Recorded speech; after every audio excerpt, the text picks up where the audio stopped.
Christmas Carol by Charles Dickens, read by Vincent Bagnall. Marley was dead to begin with. There is no doubt whatever about that. The register of his burial was signed by the clergyman, the clerk, the undertaker, and the chief mourner. Scrooge signed it, and Scrooge's name was good upon change for anything he chose to put his hand to. Old Marley was as dead as a doornail. Mind, I don't mean to say that I know, of my own knowledge, what there is particularly dead about a doornail. Scrooge knew he was dead. Well, of course he did. How could it be otherwise? Scrooge and he were partners for I don't know how many years. Scrooge was his sole executor, his sole administrator, his sole friend, and sole mourner. There is no doubt that Marley was dead. This must be distinctly understood, or nothing wonderful can come of the story I am going to relate. Scrooge never painted out old Marley's name. There it stood, years afterwards, above the warehouse door. Scrooge and Marley. Oh, but he was a tight-fisted hand at the grindstone, Scrooge. A squeezing, wrenching, grasping, scraping, clutching, covetous old sinner. Nobody ever stopped him in the street to say with gladsome looks, "My dear Scrooge, how are you? When will you come to see me?" No man or woman ever once in all his life inquired the way to such and such a place of Scrooge. Even the blind men's dogs appeared to know him, and when they saw him coming on, would tug their owners into doorways and up courts.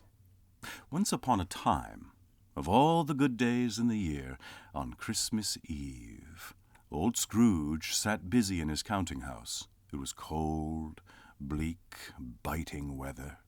The city clocks had only just gone 3, but it was quite dark already. "A Merry Christmas, Uncle! God save you!" cried a cheerful voice. It was the voice of Scrooge's nephew. "Bah!" said Scrooge. "Humbug!" "Christmas, humbug, Uncle," said Scrooge's nephew. "You don't mean that, I'm sure." "I do," said Scrooge. "Merry Christmas. What right have you to be merry? What reason have you to be merry? You're poor enough." "Come, then," returned the nephew gaily. "What right have you to be dismal? What reason have you to be morose? You're rich enough." "Bah!"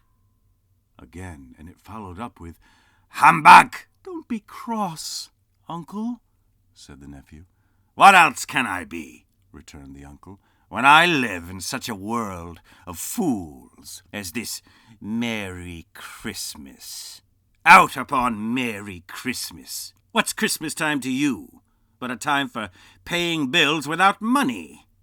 A time for finding yourself a year older, but not an hour richer.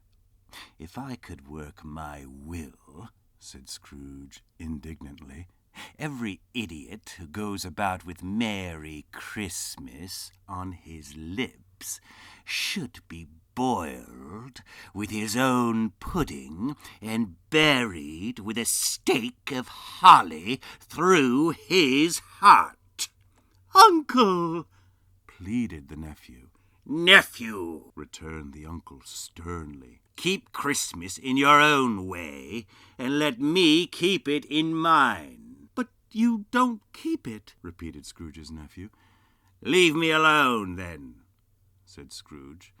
"Much good it has ever done you." "There are many things from which I have derived good, by which I have not profited, I dare say," returned the nephew. "Christmas among the rest. But I am sure I have always thought of Christmas time as a good time, a kind of forgiving, charitable, pleasant time. The only time I know of in the long calendar of the year when men and women seem by one consent to open their shut-up hearts freely, and to think of people below them as if they really were fellow passengers to the grave, and not another race of creatures bound on other journeys. And therefore, Uncle, though it has never put a scrap of gold or silver in my pocket, I believe that it has done me good, and will do me good, and I say, God bless it." "Why did you get married?" said Scrooge.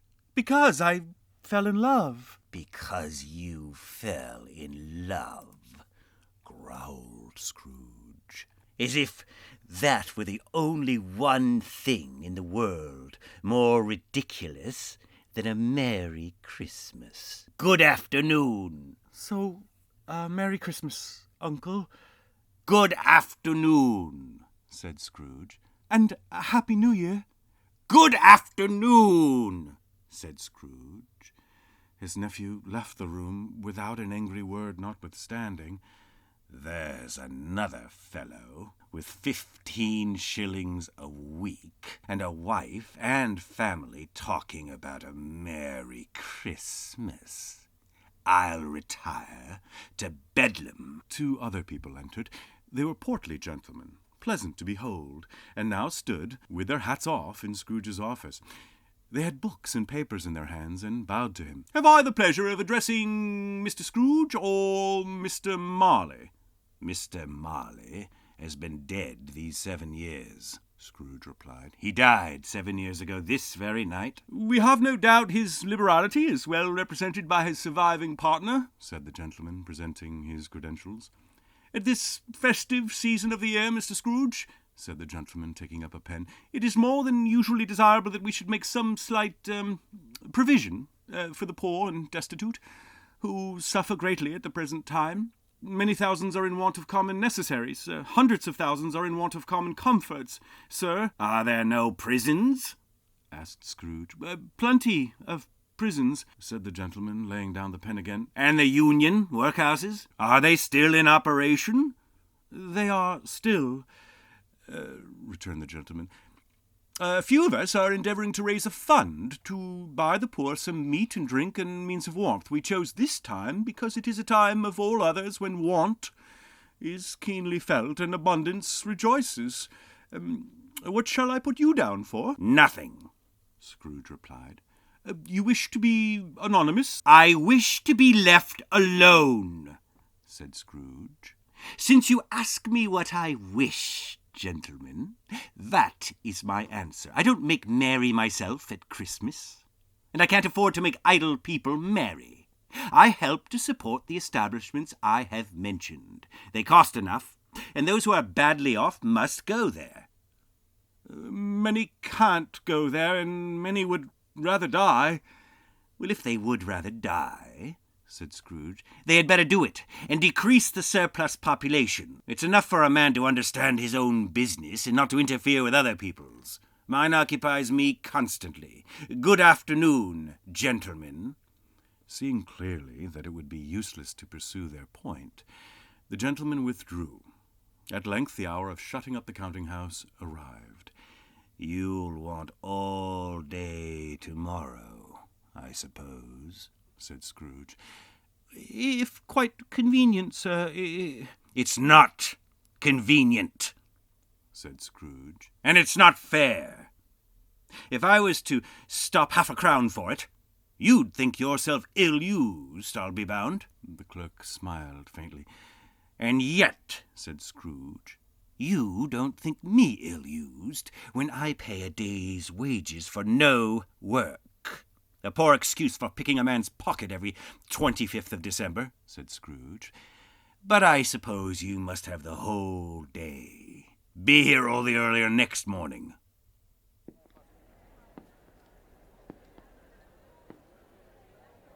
Scrooge took his melancholy dinner in his usual melancholy tavern and went home to bed.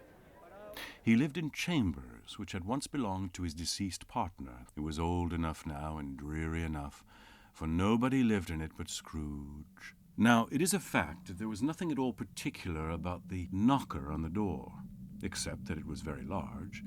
Let it also be borne in mind that Scrooge had not bestowed one thought on Marley since his last mention of his 7 years dead partner that afternoon. And then let any man explain to me, if he can, how it happened that Scrooge, having his key in the lock of the door, saw in the knocker Marley's face. It was not angry or ferocious, but looked at Scrooge as Marley used to look. He fastened the door and walked across the hall and up the stairs slowly too, trimming his candle as he went. Darkness is cheap, and Scrooge liked it. He walked through his rooms to see that all was right. Nobody under the bed, nobody in the closet, nobody in his dressing gown, which was hanging up in a suspicious attitude against the wall. "Humbug!" said Scrooge, and walked across the room. He sat down, and as he threw his head back in the chair, his glance happened to rest upon a bell, a disused bell that hung in the room. It was with great astonishment, and with a strange, inexplicable dread, that as he looked, he saw this bell begin to swing. It soon rang out loudly, and so did every bell in the house. They were succeeded by a clanking noise deep down below, as if some person were dragging a heavy chain over the casks in the wine merchant's cellar. He then heard the noise much louder, on the floors below, then coming up the stairs, then coming straight towards his door. "It's humbug still," said Scrooge. "I won't believe it." His color changed, though, when without a pause it came on through the heavy door and passed into the room before his eyes.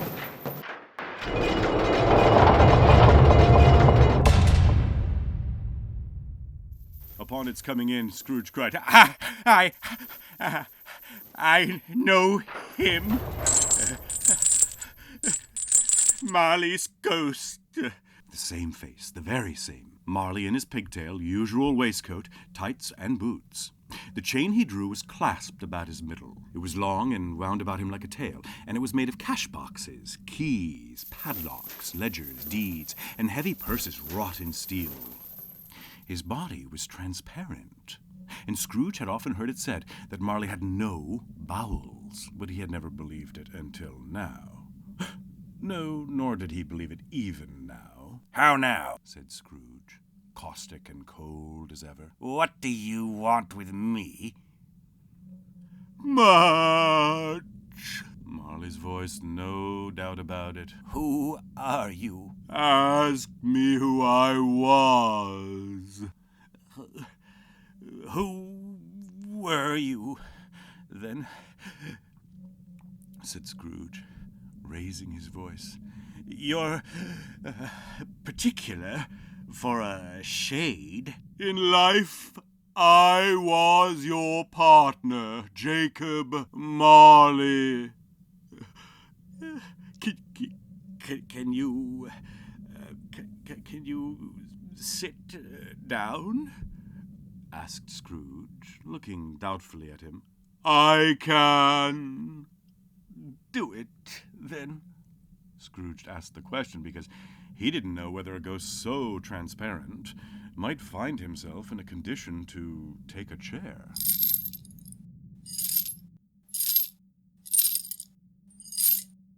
"You don't believe in me," observed the ghost. "I don't," said Scrooge. "Why do you doubt your senses?" "Because," said Scrooge, "a little thing affects them, a slight disorder of the stomach.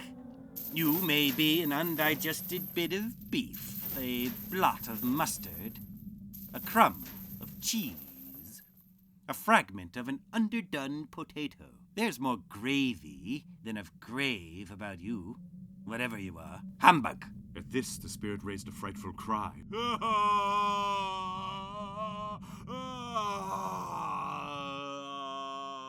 and shook its chain with such a dismal and appalling noise that Scrooge held on tight to his chair to save himself from falling in a swoon. But how much greater was his horror when the phantom, taking off the bandage round its head as if it were too warm to wear indoors, its lower jaw dropped down upon its breast.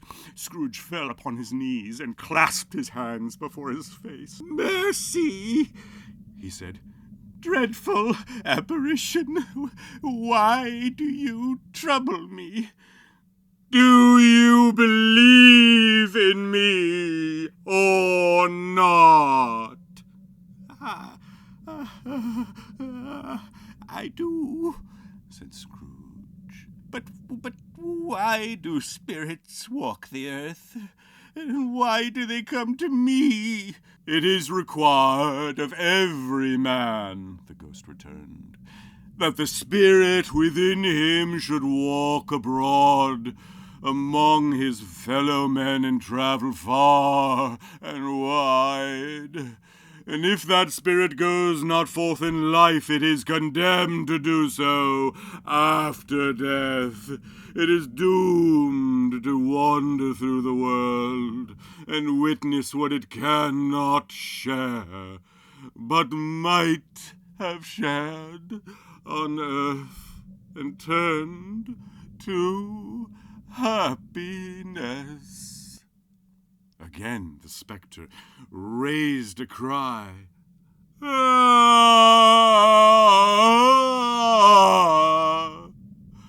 And shook its chain and wrung its shadowy hands.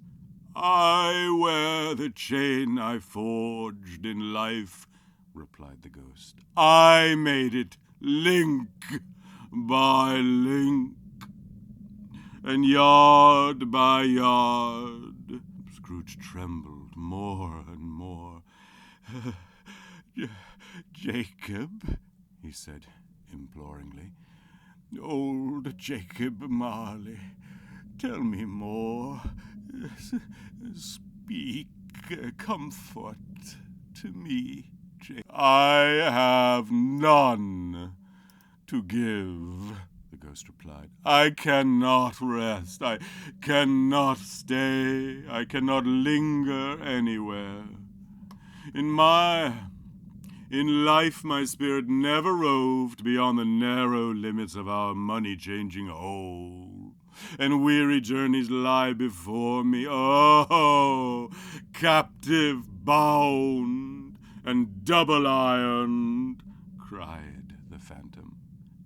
But you were always a good man of business, Jacob, said Scrooge. Business, cried the ghost, wringing its hands again. Mankind was my business. The common welfare was my business. Charity, mercy, forbearance, and benevolence were all my business. It held up its chain at arm's length, as if that were the cause of all its unavailing grief, and flung it heavily upon the ground again. Ah, hear me, cried the ghost. My time is nearly gone. I will, said Scrooge. I am here tonight to warn you that you have yet a chance and hope of escaping my fate. You were always a good friend to me, said Scrooge. You will be haunted by 3 spirits. Is that the chance and hope you mentioned, Jacob?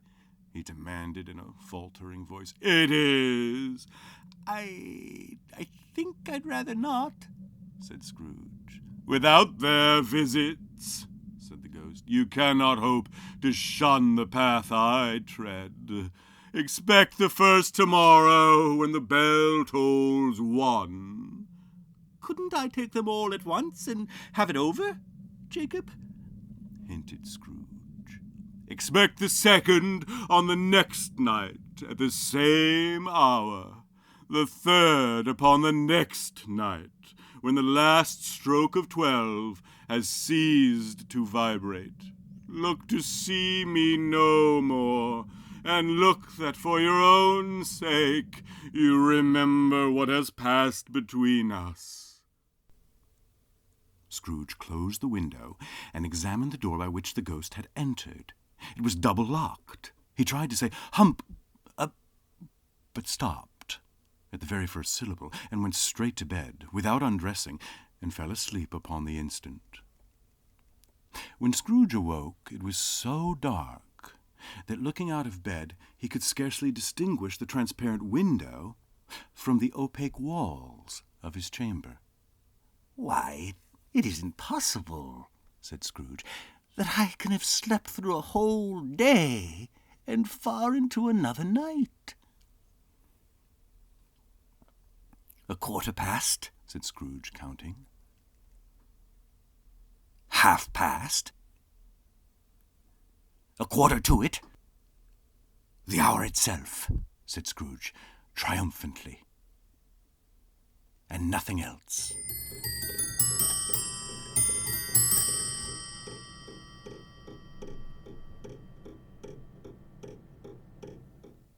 The curtains of his bed were drawn aside, and Scrooge found himself face to face with a strange figure, like a child, yet not so like a child as like an old man. Its hair, which hung about its neck and down its back, was white as if with age, and yet the face had not a wrinkle in it, and the tenderest bloom was on the skin. The arms were very long and muscular, the hands the same. It held a branch of fresh green holly in its hand, and had its dress trimmed with summer flowers. "Are you the spirit, sir, whose coming was foretold to me?" asked Scrooge. "I am." "Who and what are you?" Scrooge demanded. "I am the ghost of Christmas past." "Long past?" "No, your past." He then made bold to inquire what business brought him there. "Your welfare," said the ghost. "Rise and walk with me." As the words were spoken, they passed through the wall and stood upon an open country road, with fields on either hand. It was a clear, cold winter day, with snow upon the ground. "Good heaven," said Scrooge, "I was bred in this place. I was a boy here." They walked along the road, Scrooge recognizing every gate and post and tree, until a little market town appeared in the distance, with its bridge, its church, its winding river. "These are but shadows of the things that have been," said the ghost. "They have no consciousness of us. The school is not quite deserted," said the ghost.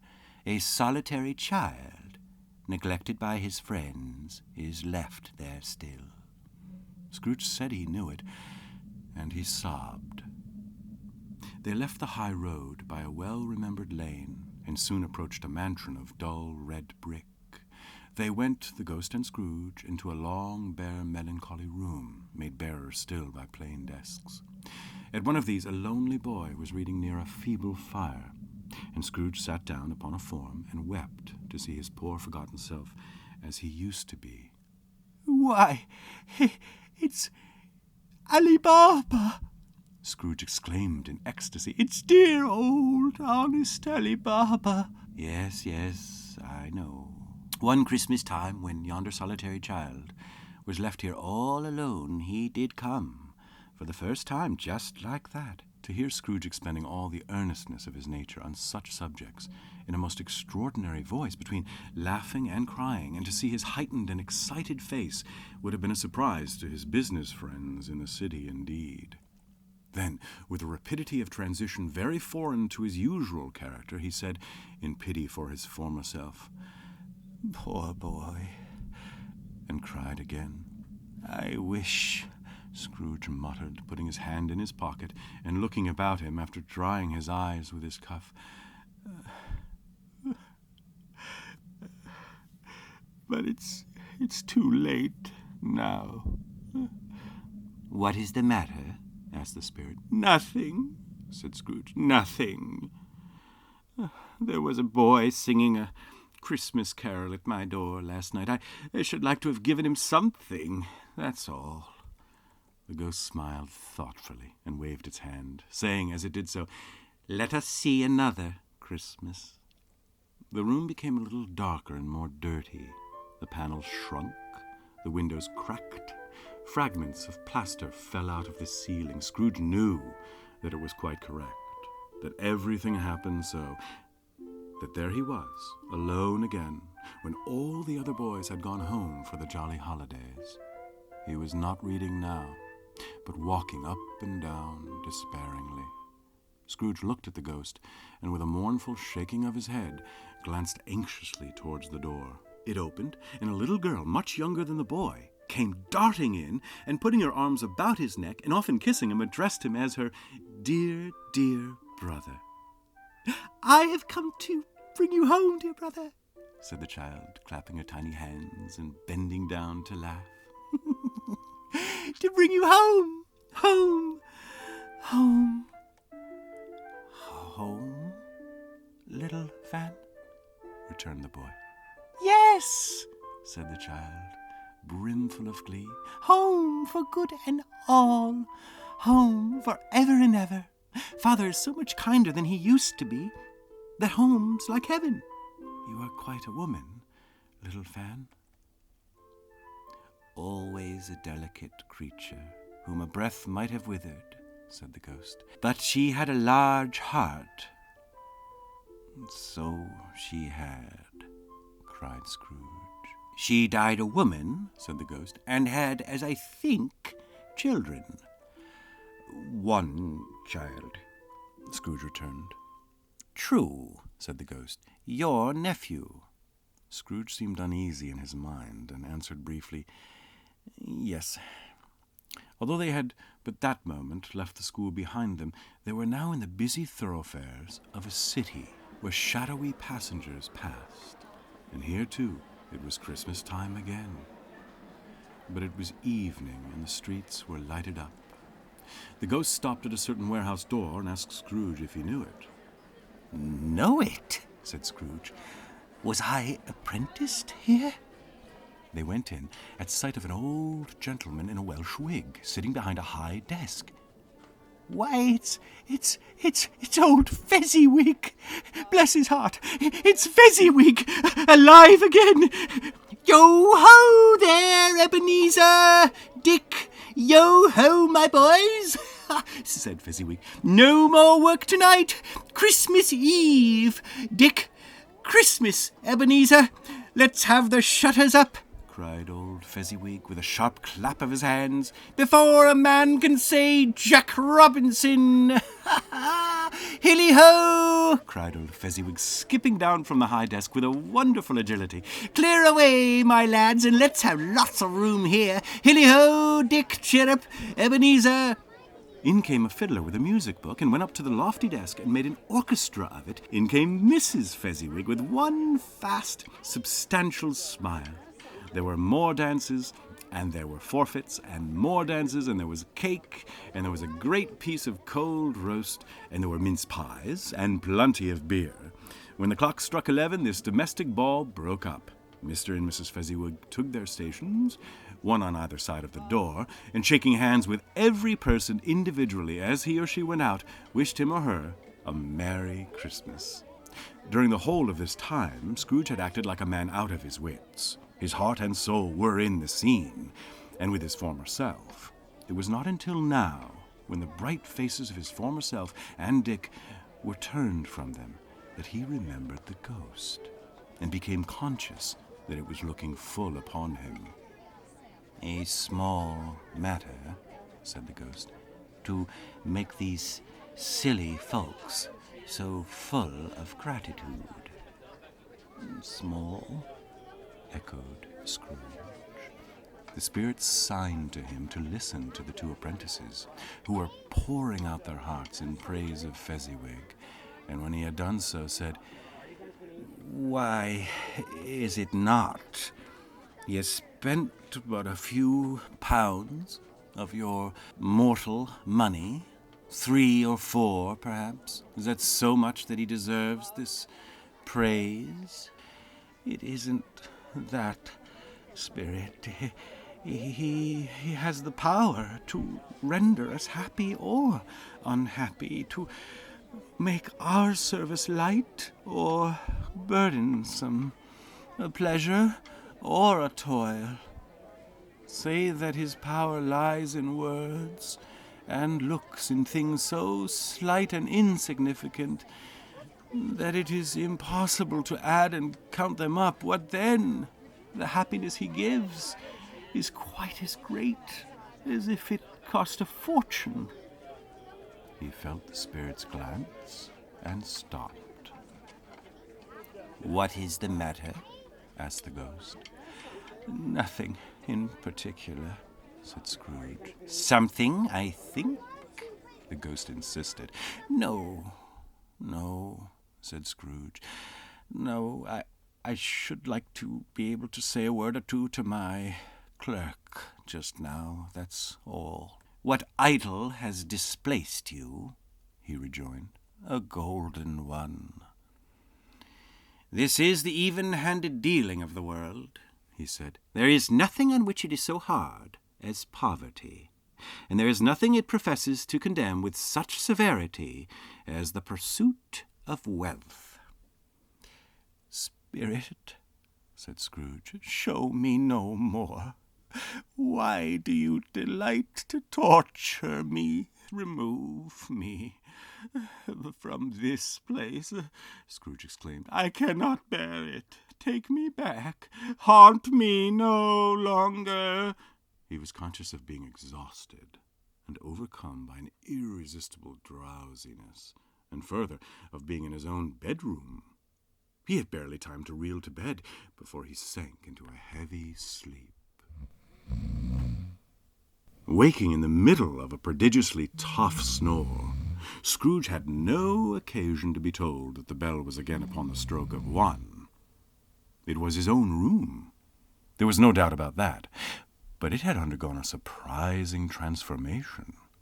The walls and ceiling were so hung with living green that it looked a perfect grove, from every part of which bright gleaming berries glistened. The crisp leaves of holly, mistletoe, and ivy reflected back the light, as if so many little mirrors had been scattered there.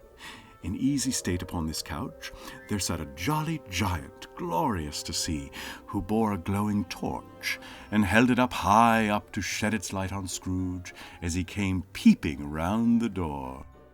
"Come in," exclaimed the ghost. "Come in, and know me better, man." Scrooge entered timidly, and hung his head before this spirit. He was not the dogged Scrooge he had been, and though the spirit's eyes were clear and kind, he did not like to meet them. "I am the ghost of Christmas present," said the spirit. "Look upon me." "You have never seen the like of me before," exclaimed the spirit. "I don't think I have," said Scrooge.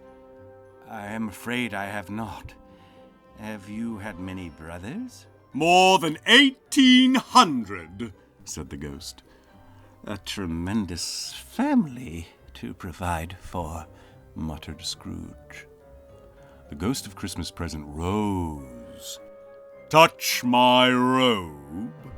Scrooge did as he was told, and held it fast. Holly, mistletoe, red berries, ivy, turkeys, geese, game, poultry, brawn, meat, pigs, sausages, oysters, pies, puddings, fruit, and punch all vanished instantly. So did the room, the fire, the ruddy glow, the hour of night, and they stood in the city streets on Christmas morning. The house fronts looked black enough, and the windows blacker, contrasting with the smooth white sheet of snow upon the roofs, and with the dirtier snow upon the ground. And perhaps it was the pleasure the good spirit had in showing off this power of his that led him straight to Scrooge's clerk's, for there he went, and took Scrooge with him, holding to his robe, and on the threshold of the door the spirit smiled, and stopped to bless Bob Cratchit's dwelling with a sprinkling of his torch. Then uprose Mrs. Cratchit, Cratchit's wife, dressed out but poorly, in a twice-turned gown, but brave in ribbons, which are cheap and make a goodly show for 6 pence. Then all the Cratchit family drew around the hearth, in what Bob Cratchit called a circle. Then Bob proposed, "A Merry Christmas to us all, my dears. God bless us." "God bless us, everyone," said Tiny Tim, the last of all. He sat very close to his father's side upon his little stool. Bob held his withered little hand in his, as if he loved the child, and wished to keep him by his side, and dreaded that he might be taken from him. "Spirit," said Scrooge, with an interest he had never felt before. "Tell me if Tiny Tim will live." "I see a vacant seat," replied the ghost, "in the poor chimney corner, and a crutch without an owner, carefully preserved. If these shadows remain unaltered by the future, the child will die." "Oh, no, kind spirit, say he will be spared." "If he be like to die, he had better do it, and decrease the surplus population." Scrooge hung his head to hear his own words quoted by the spirit, and was overcome with penitence and grief. Scrooge, trembling, cast his eyes upon the ground, but he raised them speedily on hearing his own name. "Mr. Scrooge," said Bob, "I'll give you Mr. Scrooge, the founder of the feast." "The founder of the feast, indeed!" cried Mrs. Cratchit, reddening. "I wish I had him here. I'd give him a piece of my mind to feast upon, and I hope he'd have a good appetite for it." "My dear," said Bob, "the children, Christmas Day." "It should be Christmas Day, I am sure," said she, "on which one drinks the health of such an odious, stingy, hard, unfeeling man as Mr. Scrooge." "My dear," was Bob's mild answer, "it is Christmas Day." Scrooge was the ogre of the family. The mention of his name cast a dark shadow on the party, which was not dispelled for full 5 minutes. They were not a handsome family, they were not well dressed, their clothes were scanty, but they were happy, grateful, pleased with one another, and contented with the time.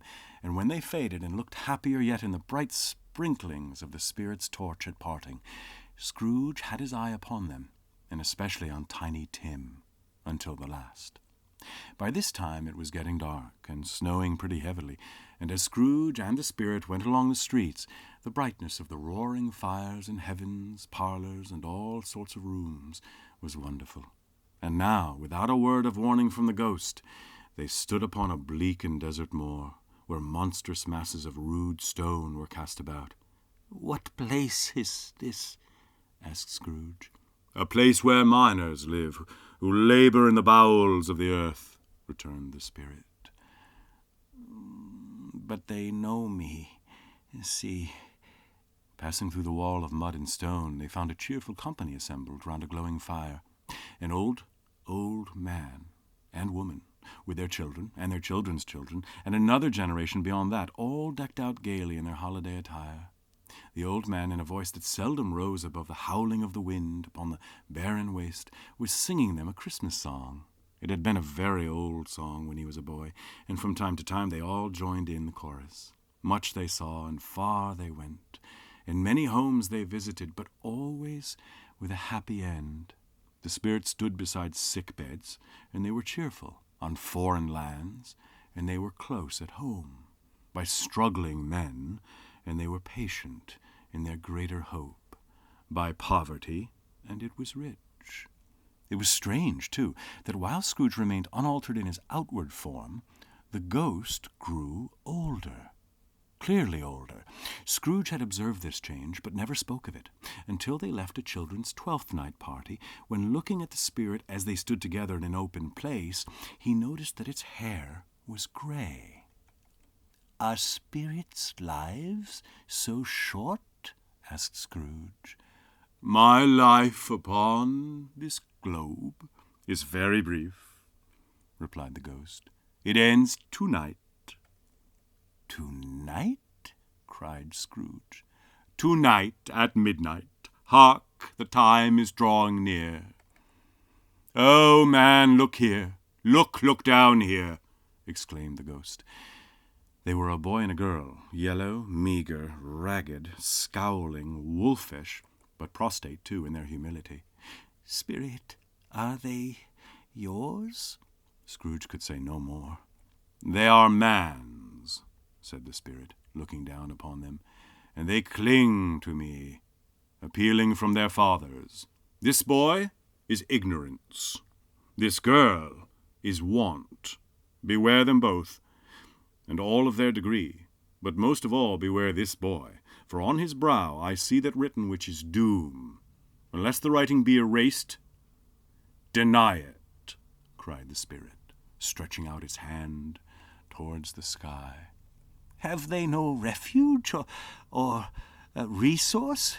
Cried Scrooge. Are there no prisons? Said the spirit, turning on him for the last time with his own words. Are there no workhouses? The bell struck 12. Scrooge looked about him for the ghost and saw it not. As the last stroke ceased to vibrate, he remembered the prediction of old Jacob Marley.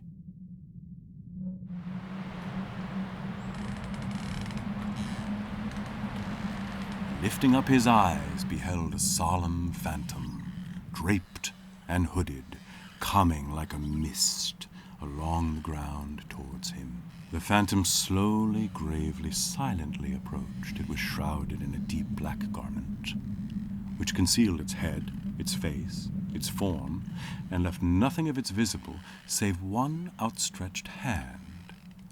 I am in the presence of the ghost of Christmas yet to come, said Scrooge. The spirit answered not, but pointed onward with its hand. You are about to show me shadows of the things that have not happened, but will happen in the time before us, Scrooge pursued. Is that so, spirit? Ghost of the future? He exclaimed. I fear you more than any spectre I have seen. But as I know your purpose is to do me good, and as I hope to live to be another man from what I was, I am prepared to bear you company, and do it with a thankful heart. Will you not speak to me? It gave him no reply. The hand was pointed straight before them. Lead on, said Scrooge. Lead on. The spirit stopped beside one little knot of businessmen. No, said a great fat man with a monstrous chin. I don't know much about it either way. I only know he's dead. When did he die? Inquired another. Last night, I believe. Why, what was the matter with him anyway? Asked a third, taking a vast quantity of snuff out of his very large snuff box. I thought he'd never die. God knows, said the first with a yawn. What has he done with his money? Asked a red-faced gentleman. I haven't heard. Left it to his company, perhaps. He hasn't left it to me, that's all I know. This pleasantry was received with a general laugh.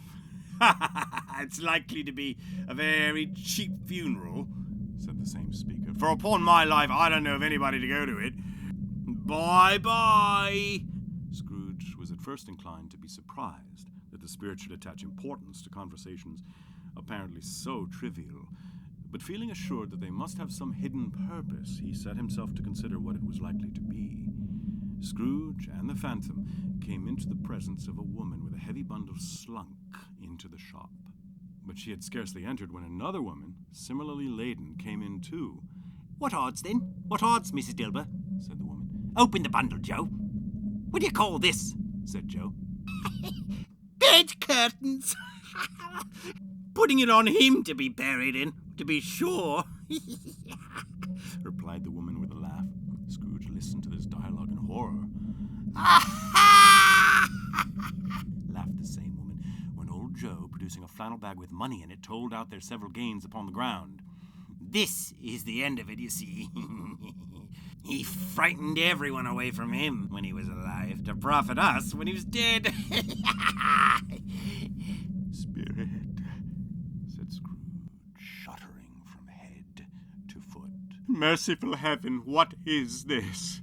He recoiled in terror, for the scene had changed, and now he almost touched a bed. A bare, uncurtained bed, on which, beneath a ragged sheet, there lay something covered up, plundered and bereft, unwatched, unwept, uncared for, was the body of a man. Spirit, he he said. "This is a fearful place. In leaving it, I shall not leave its lesson. Trust me. Let us go." Still the ghost pointed with an unmoved finger to the head. "If there is any person in the town who feels emotion caused by this man's death," said Scrooge, quite agonized, "show that person to me, spirit, I beseech you." The phantom spread its dark robe before him for a moment like a wing, and withdrawing it, the only emotion that the ghost could show him caused by the event was one of pleasure.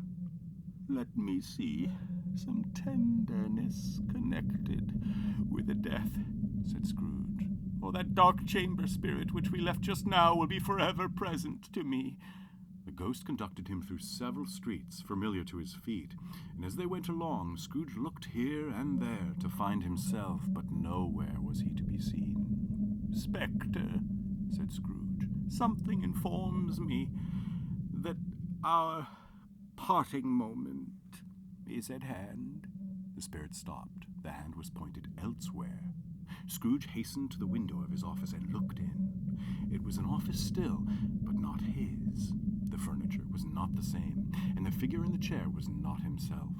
The phantom pointed as before, a churchyard. The spirit stood among the graves and pointed down to one.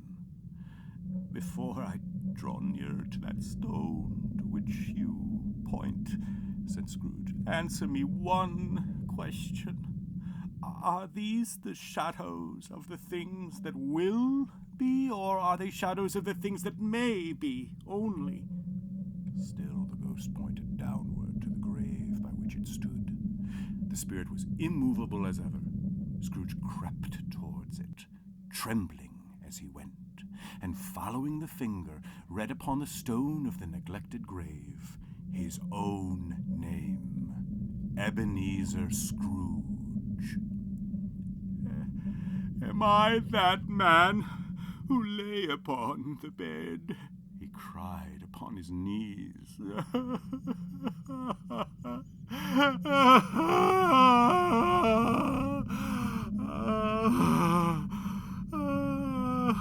The finger pointed from the grave to him and back again. "No, spirit! Oh, no! No!" The finger was still there. "Spirit!" he cried, tight clutching at its robe. "Hear me! I am not the man I was. I will not be the man I must have been but for this intercourse. Why show me this if I am past all hope? I will honor Christmas in my heart and try to keep it all the year. I will live in the past, the present, and the future. The spirits of all three shall strive within me. I will not shut out the lessons that they teach."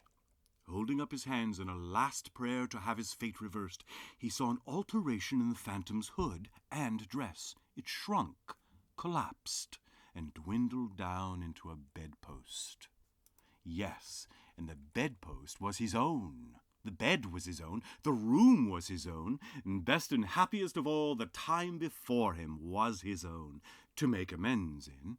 "I will live in the past, the present, and the future," Scrooge repeated as he scrambled out of bed. "The spirits of all three shall strive within me. Oh, Jacob Marley, heaven and the Christmas time will be praised for this. I say it on my knees, old Jacob, on my knees. They are not torn down," cried Scrooge, folding one of his bed curtains. "They are not torn down, rings and all. They are here. I am here. The shadows of the things that would have been may be dispelled. They will be. I know they will." His hands were busy with his garments all this time, turning them inside out, putting them upside down, tearing them, mislaying them, making them parties to every kind of extravagance. "I don't know what to do," cried Scrooge, laughing and crying in the same breath. "I don't know. I miss light as a feather. I'm as happy as an angel. I'm as merry as a schoolboy. I'm as giddy as a drunken man. A Merry Christmas to everybody. A Happy New Year to all the world. Hello there, whoop. Hello! There's the door by which the ghost of Jacob Marley entered. There's the corner where the ghost of Christmas present sat. There's the window where I saw the wandering spirits. It's all right. It's all true. It all happened. Really, for a man who had been out of practice for so many years, it was a splendid laugh, a most illustrious laugh, the father of a long, long line of brilliant laughs. "I don't know what day of the month it is," said Scrooge. "I don't know how long I have been among the spirits. I don't know anything. I'm quite a baby. Never mind. I don't care. I'd rather be a baby. Hello! Hello there!" He was checked in his transports by the churches, ringing out the lustiest peals he had ever heard.